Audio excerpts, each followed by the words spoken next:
Hello students, today we are going to discuss one more concept from sexual reproduction in flowering plants. The concept is structure of microsporangium. Young microsporangia are covered on the outside by a well-defined common epidermis of the anther. Let's see the transverse section of anther. So in transverse section, we can observe anther has two lobes. Each lobe consists two chambers. Each chamber consists one microsporangium. So in a bilobed anther, there are four microsporangia are present. All these four microsporangia are commonly covered with a layer of cells called common epidermis. The development of microsporangium is eusporangiate. What is meant by eusporangiate? Eusporangiate is defined as sporangium develops from a group of cells is called eusporangiate. The opposite to this eusporangiate is leptosporangiate, which means sporangium develops from a single cell is called leptosporangiate.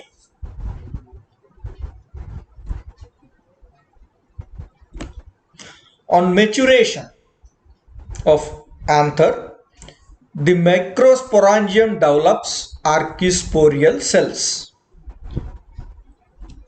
Archisporial cells are large individual cells with dense cytoplasm. The archisporial cells undergo periclinal division.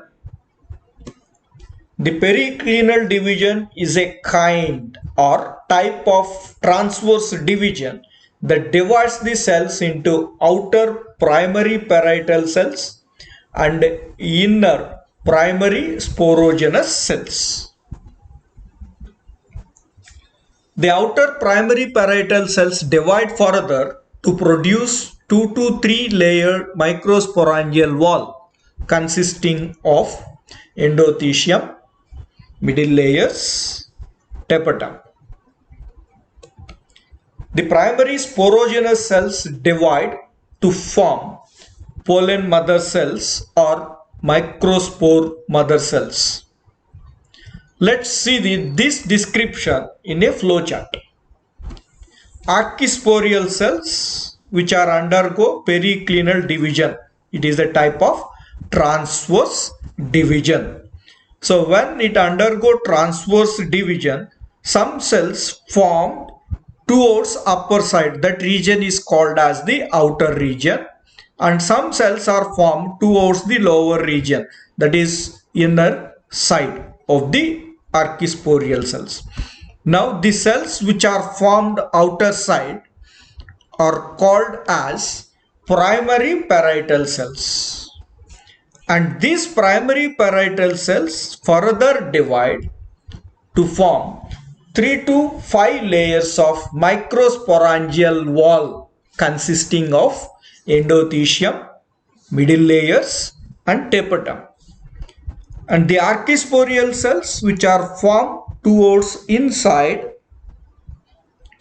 through transverse division are called primary sporogenous cells.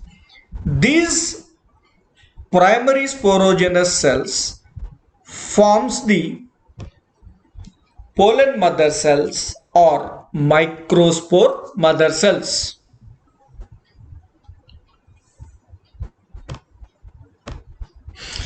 The wall of each microsporangium below epidermis has, let's see the TS of anther.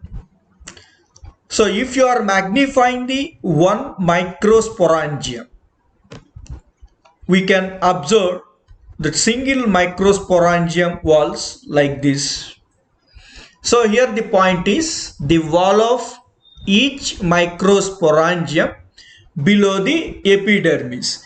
Here the epidermis of this microsporangium is, this is the epidermis. Now what are the other walls present below that epidermis?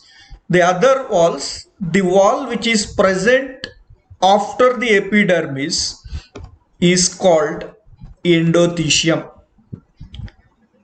and these walls present below the endothecium, 1, 2, 3, this 3 layer of cells below the endothecium called as middle layers, and a single layer of cells which are present below the middle layers are called as tapetum, and the cells which are present after the tapetum, it is called as spore forming tissue or sporogenous cells, which are producing the pollen mother cells or microspore mother cells. Let's discuss each and every layer of cells and its functions. Epidermis. So see in this diagram, the outer layer of this microsporangium is called as epidermis.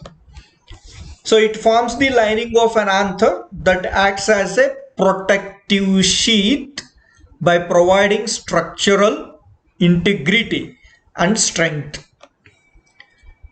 Epidermis also plays an essential role in the process of gaseous exchange between the anther and surrounding environment. Epidermis protects against dehydration and extreme conditions. Second layer, endothecium. It is the second layer after the epidermis. So see in this diagram, the first layer already we are labeled, that is epidermis, and the second layer immediately after epidermis is called as endothecium.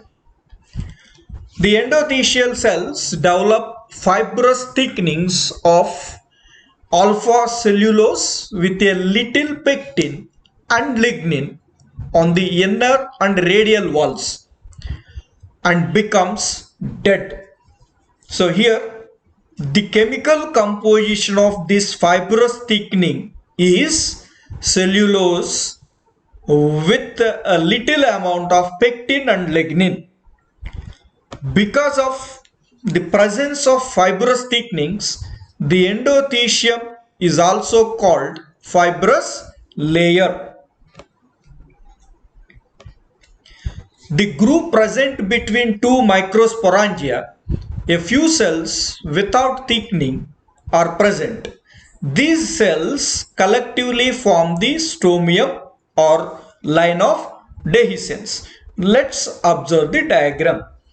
So TS of anther. So these are the two microsporangia. The groove present. So the first layer it is epidermis and second layer it is a endothecium. So the groove present between the two microsporangia, groove is this curve we are considered as a groove. At this region, the endothelial cells generally having cellular thickenings or fibrous thickenings due to deposition of cellulose, pectin and lignin. That fibrous thickenings are absent at this groove region. So that area is called as stomium or line of dehiscence. This stomium helps in the anther dehiscence. Here dehiscence means breaking. So this stomium, due to lack of that fibrous thickenings, the anther is broken after its maturity or after formation of pollen grains.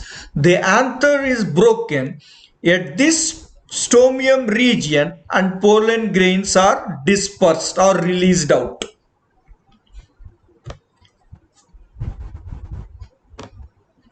Middle layers.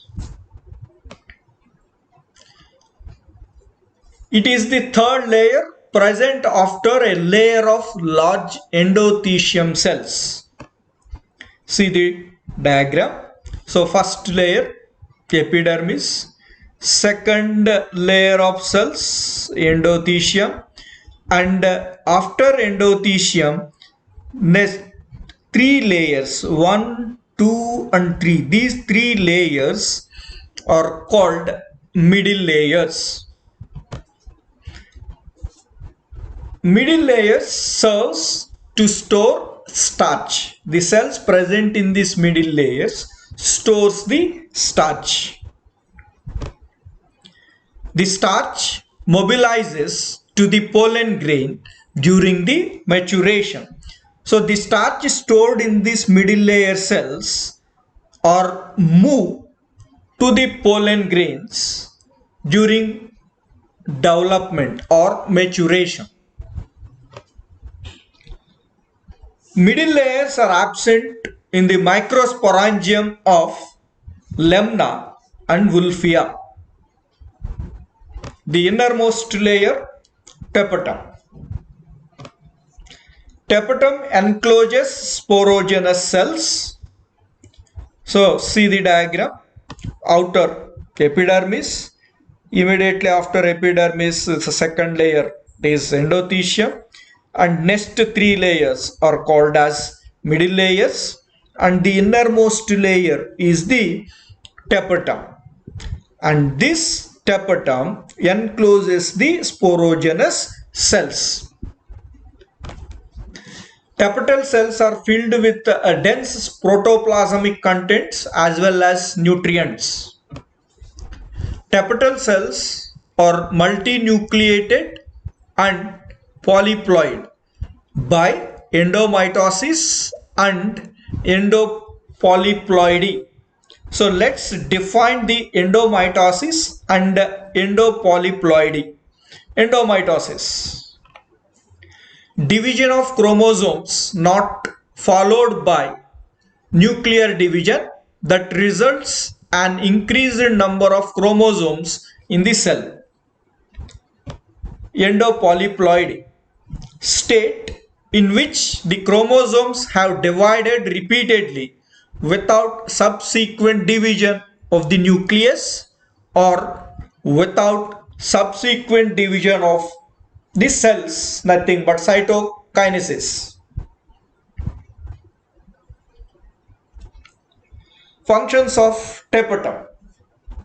Tapetum is a nutrient-rich layer that provides nourishment to the pollen grains during its development. It consists of auxin hormone and callase enzyme. It promotes the growth of pollen grain. It produces lipid-rich Ubbage granules. Tapetum gives ornamentation to axine. Axine is the outer covering of pollen grain. Tapetum produces pollen kit of entomophilous pollen grains. Entomophilous pollen grains are nothing but the pollen grains which are dispersed by insects. Tapetum produces proteins for axine, outer cover of pollen grain of pollens, to recognize compatibility, nothing but suitable. So it produces proteins which are helpful for recognize the compatibility of pollen grain which is suitable to germinate on stigma or not. It is depends on the special proteins present in the axon of a pollen grain. Ubique granules. The cells of the tapetum possess numerous spherical bodies called Ubique granules. Ubique is the scientist name. He is the person identified these granules first in tapetal cells. They help in axon formation. Pollen kit. Outermost oily, thick, sticky coating in some pollen grains. It is made up of lipids and carotenoids. It is common in plants that are pollinated by insect, entomophilous plants. So, insects, the pollen grains are generally attached to the insects. That stickiness is formed due to presence of these lipids.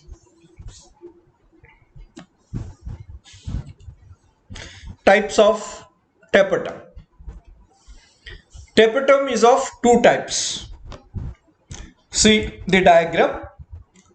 So here we are mentioning only few parts, that is microspores, nothing but pollen grains.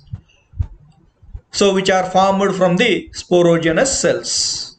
The sporogenous cells developed or forms the pollen mother cells. That pollen mother cells forms the pollen grains. So here the layers are mentioned. This layer is called as tapetum, innermost layer, and these outer two layers are called as the middle layers. Now tapetum is of two types based on disintegrate or retains. Based on that, the tapetum is of two types: secretory tapetum, amoeboid tapetum.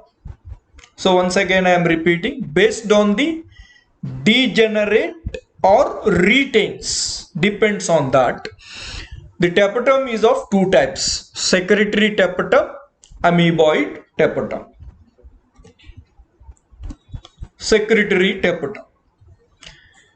It is also known as glandular or parietal tapetum.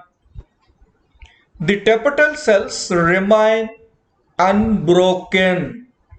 See the diagram. So matured pollen grains are microspores, and this innermost layer is the secretory tapetum, and these two layers are the middle layers. So it is unbroken till development of the pollen grains or tetrads. So this tapetum attains its maximum development at the stage of pollen tetrad and then degenerates before breaking of anther. So this secretory tapetum is retains till the development of pollen grains. So just before the anther dehiscence or before the breaking of anther, the secretory tapetum is degenerates. This type of secretory tapetum is present in most of the angiosperms. Amoeboid tapetum. It is also known as invasive tapetum or Periplasmodium tapetum.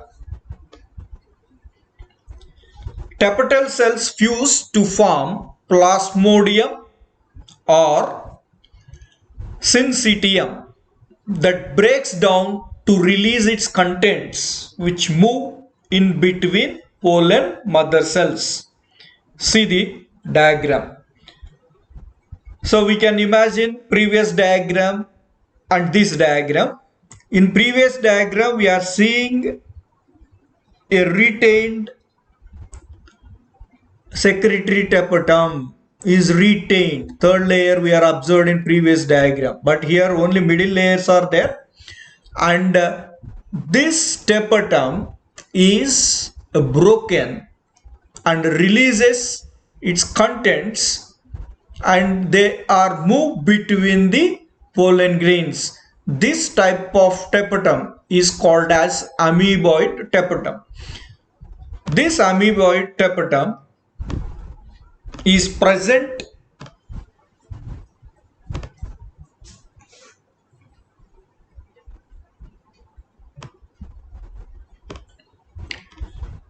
in Alisma, Typha and Butomus. And here in previous slide we got one word, that is syncytium. Syncytium means the cytoplasmic mass containing several nuclei formed by division of nuclei, nothing but multinucleate. And the function of amoeboid tapetum is to contribute in the formation of axine, formation of outer covering of pollen grain.